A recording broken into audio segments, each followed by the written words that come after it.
नमस्कार. गुढीपाडव्याच्या आणि आनंद देणाऱ्या या नववर्षाच्या हार्दिक शुभेच्छा. निसर्ग, नद्या, पर्यावरण मूळतः स्वच्छ आणि छानच आहे. आपण त्यांना छान ठेवूयात ही आपली जबाबदारी आहे. तसंच आपण सगळेजण लहानपणी स्वच्छ, निरागस, निर्मळ आणि छानच होतो. आता या गुढीपाडव्याच्या निमित्ताने नकारात्मक विचारांची, कलुषित विचारांची ही पानगळ होऊन जाऊ देत आणि सकारात्मक चांगल्या विचारांची चैत्र पालवी फुलू देत या सगळ्यांना शुभेच्छा.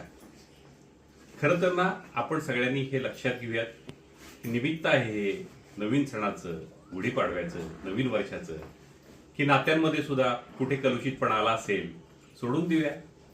किती वर्षाचं आयुष्य आहे, ठरवून संकल्प आहेत ते ठरवून आपण पार पाडूयात. चांगले संकल्प करूयात आणि ते पूर्णत्वात जात आहेत का हे पाहूयात. नात्यांमध्ये खरंच गोडवा आणूया त्या पाडव्यापासून. एकमेकांना समजून घेऊयात. 100% कोणीच बरोबर नाहीये. जिथे कमी आहे तिथे सोडण्याची प्रकृती जी आहे ती आपण आतमध्ये रुजवूयात आणि एक आनंददायी आयुष्य जगण्यासाठी एकमेकांच्या सहवासामध्ये, एकमेकांच्या बरोबर एक छान सुसंवाद असलेलं एक नात्यांचं गोड पर्यावरण आपल्या आसपास उभं करूयात, जेणेकरून आपण आणि निसर्ग, सृष्टी, मानवता सगळेच आनंदात राहतील.